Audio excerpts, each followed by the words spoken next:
सोमासुर के ही एक पार्षद थे जिसका नाम है मुर। क्या नाम है? मुर। मुर का वध भगवान ने किया था, जिससे भगवान का एक नाम पड़ा था मुरारी, और उसी की बेटी थी कामकंटकटा। क्या नाम था? कामकंटकटा। इसमें दो नाम आते हैं। हिडम्बा का नाम आता है सालकंठकटा, सालकंठकटा, और यहाँ मोरवी का नाम आता है कामकंटकटा। ये दैत्यों के भी अजीब अजीब नाम हैं। तो मोरवी जो थी वो बाद में बनी है, उसका पहले नाम था कामकंटकटा। अब बोलने में भी थोड़ी ध्यान रखना पड़ता है। अब मुर नामक दैत्य की बेटी थी ये, और मुर की बेटी थी इसलिए उसका नाम पड़ा था मोरवी। अब मुर नामक दैत्य की भगवान ने हत्या कर दी थी, तो मोरवी आई। और मोरवी देखिए कोई साधारण स्त्री नहीं है, हमारी जैसी स्त्री नहीं है। प्राज्ञ ज्योतिषपुर के पास ही एक मंदिर है, कामाख्या का मंदिर। हिडम्बा भी कामाख्या की बड़ी सेवा भक्ति भगवत पूजा किया करती थी, वैसे ही मोरवी थी। उसके पास अद्भुत शक्तियाँ थी कामाख्या की, और उसको माँ भगवती ने ये वरदान दिया था कि पूरे संसार में उससे कोई नहीं जीत पाएगा। उसके पास दो चीजें थी, एक बल और एक बुद्धि, और जिसके पास ये दोनों चीजें हैं उसको कोई नहीं हरा सकता, कोई नहीं हरा सकता। और मोरवी के पास ये दोनों चीजें थी। वो क्या करती थी, उसकी नगरी में जो भी आता था तो वो उसको मार कर उनकी मुंडी को काट कर महल के बाहर सजा देती थी। उससे विवाह करने की बात आता या कोई युद्ध करने आता तो गला काटा और मुंडी को सजा देती बाहर, सजावट के लिए। मोरवी अकेली पड़ गई थी। भगवान श्री कृष्ण से बदला लेने के लिए मोरवी ने युद्ध किया, क्योंकि भगवान ने मारा था। तो मोरवी जब भगवान से युद्ध करने लगी, इतनी बलशाली थी कि भगवान भी हार गए थे, थक गए थे लड़ते लड़ते। गरुड़ को भगवान ने आदेश दिया तो एक मोरवी ने तमाचा ऐसा गरुड़ को मारा कि गरुड़ वही बेहोश हो गया। जो भगवान पर भी विजय प्राप्त कर सकती थी, ऐसी मोरवी थी। अब समझिए उनके गर्भ से जो पुत्र होगा वो कैसा होगा। जब माँ ऐसी होगी तो बेटा कैसा होगा। इतनी ताकतवर, इतनी बलशाली थी मोरवी। और उसने अपने जीवन में एक प्रतिज्ञा ली थी कि जो मुझे बल और बुद्धि से हरा देगा मैं उसी से विवाह करूंगी। न जाने कितने ही दैत्य आते विवाह का प्रस्ताव लेकर कि हम तुमसे विवाह करेंगे, लेकिन सब हार जाते। सबकी मुंडी देखो तो वहां लटकी हुई मिलती। भगवान श्री कृष्ण से इतना भीषण युद्ध हुआ मोरवी का, भगवान ने अपने शस्त्र फेंक दिए और अंत में बचा था सुदर्शन चक्र।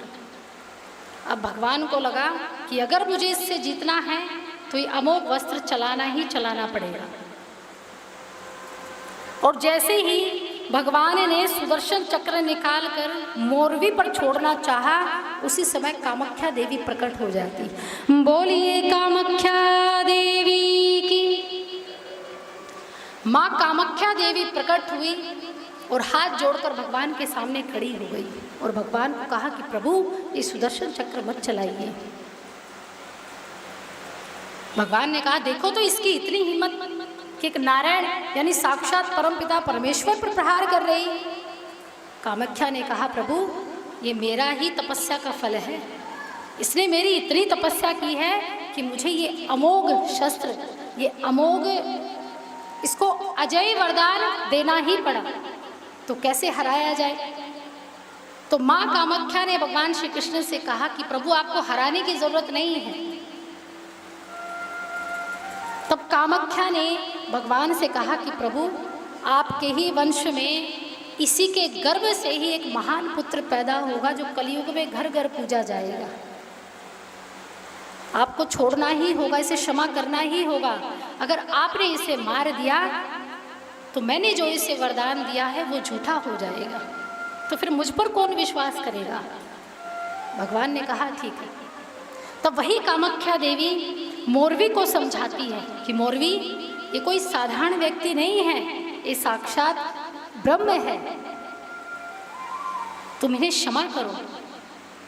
और इन्हीं के वंश में ही और तुम्हारे गर्भ से एक महान विभूति जन्म लेने वाली है, जो साक्षात कृष्ण इस ब्रह्म का ही अवतार होगा, जिस ब्रह्म का ही एक रूप होगा, इस ब्रह्म का ही एक कण होगा।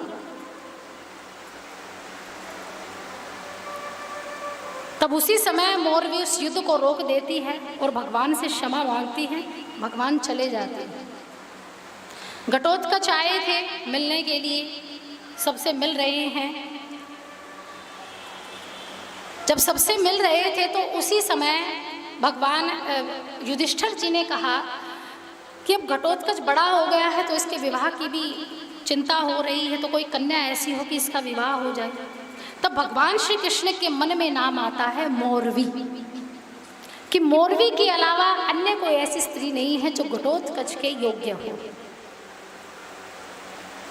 तब भगवान श्री कृष्ण मोरवी की वीरता का बखान करते हैं युधिष्ठिर और घटोत्कच के सामने, लेकिन भगवान कहते हैं कि उसको जीतना इतना आसान नहीं है।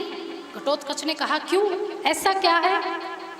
बोले उसने अपने जीवन में ये प्रतिज्ञा ली है कि जो उसे बल और बुद्धि से हरा देगा केवल वही उससे विवाह कर सकता है।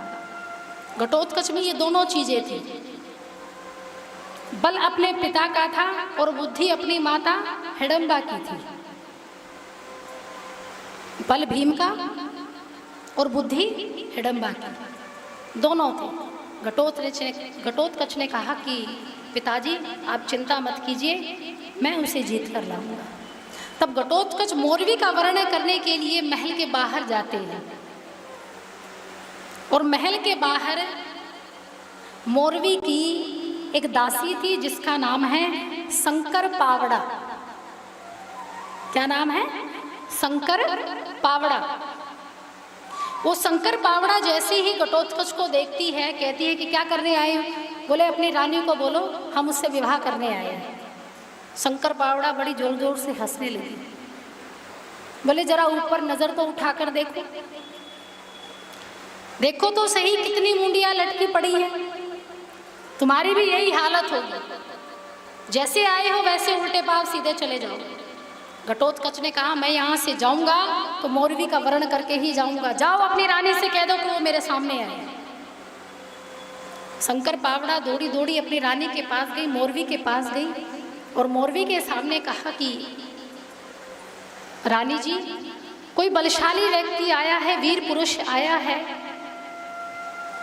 और आपसे मिलना चाहता है। तब मोरवी आती है और मोरवी का वर्ण करने के लिए घटोत्कच कहते हैं, तो घटोत्कच से मोरवी कहती है कि अगर मेरा वर्ण करना है, अगर मुझसे विवाह करना है तो मेरे प्रश्नों के उत्तर देने होंगे, जिसमें बल भी होगा और बुद्धि भी होगी। जो बल से मुझे जीत लेगा, युद्ध में मुझसे जीत लेगा, केवल वही मेरा वर्ण कर सकता है। तब घटोत्कच और मोरवी दोनों में भीषण युद्ध हुआ, जहां घटोत्कच मोरवी के सभी सेनाओं को ध्वस्त कर देते हैं, समाप्त कर देते हैं। तो दोनों तरफ से जीत जाते हैं घटोत्कच, क्योंकि घटोत्कच ने एक बात प्रारंभ में कही थी कि मैं जब भी कोई कार्य प्रारंभ करता हूं तो श्री कृष्ण को साथ रख के करता हूं, मुझे उस पर पूरा विश्वास है। दुनिया में चाहे इधर से उधर बात हो जाए, लेकिन कृष्ण कभी किसी भक्त का दामन नहीं छोड़ता। और आज भी मेरा अगर तुमसे युद्ध हो रहा है तो कृष्ण मेरे साथ है, उसका विश्वास मेरे साथ है। और इसी विश्वास के कारण पांडव जीते थे और इसी भरोसे के कारण ही आज घटोत्कच मोरवी से जीत गए। अब मोरवी ने कहा कि मैं आपकी हूँ, मैं आपसे विवाह करना चाहती हूँ, आप जैसा चाहेंगे वैसा होगा। लेकिन घटोत्कच ने कहा कि अभी नहीं, मैंने तुम्हारे सभी प्रश्नों का उत्तर दिया है, लेकिन अब मैं जो प्रश्न पूछूंगा अगर तुमने उसका उत्तर नहीं दिया तो तुम मारी जाओगी। मोरवी ने पूछा कि तुम ऐसा प्रश्न करो कि मैं निरुत्तर हो जाऊं, मैं उत्तर ना दे पाऊं। अगर मैंने उत्तर नहीं दिया तो मैं आपकी। तब घटोत्कच का यहाँ वो प्रश्न आता है कि क्या प्रश्न किया था। एक कामुक व्यक्ति है, यानी नारी में उसकी ज़्यादा लालसा है, आसक्ति है, शरीर से बड़ा प्रेम करता है, वो नारी से शरीर की आसक्ति है, वासना है। उसका विवाह होता है और विवाह के बाद उसके एक यहाँ बेटी उत्पन्न होती है, और जैसी ही बेटी पैदा हुई तो माँ की मृत्यु हो गई। बेटी छोटी थी, लालन पालन किया, बड़ी हुई। अब कामुक व्यक्ति चाहे जवानी की अवस्था में हो, चाहे बुढ़ापे की अवस्था में हो, लेकिन वो जब भी जवानी को देखेगा तो वो फिर से उसमें भाग जाएंगे। फिर वो हर रिश्ते को किनारे पर रख देता है, चाहे वो उसकी बेटी का हो, चाहे बहन का हो। उसके यहाँ बेटी हुई, उस बेटी का उसने लालन पालन किया, बड़ा किया, वो बेटी जवानी को प्राप्त हुई।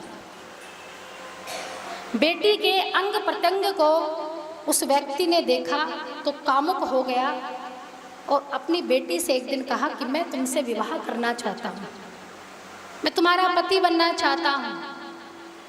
उस बेटी ने कहा कि ये कैसे संभव है, आप तो मेरे पिता हैं, आपसे ही मैं जन्मी हूँ, तो मैं आपसे विवाह कैसे कर सकती हूँ।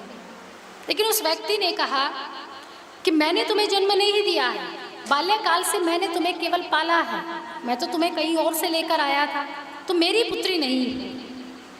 बेटी इस बात को मान जाती है और अपने पिता से ही विवाह कर लेती है, अपने पिता से विवाह कर लेती है। विवाह के बाद एक संतान होती है, यानी एक बेटी होती है। विवाह के बाद बेटी होती है और घटोत्कच वही प्रश्न मोरवी से पूछते हैं कि हे देवी, अब मुझे ये बताओ कि वो जो कन्या हुई है वो उसकी बेटी है या उसकी द्योती है। वो जो कन्या हुई है वो उसकी बेटी लगी या द्योती लगी, क्या लगी। और यही प्रश्न जब घटोत्कच ने पूछा तो कई देर तक तो मोरवी सोचती रही, लेकिन इसका उत्तर नहीं दे पाई, निरुत्तर हो गई और अपने आप को पूर्ण रूप से समर्पित कर दिया घटोत्कच को और कहा अब आप मेरा वर्ण कर लीजिए, मैं इसका जवाब नहीं दे पाऊंगी।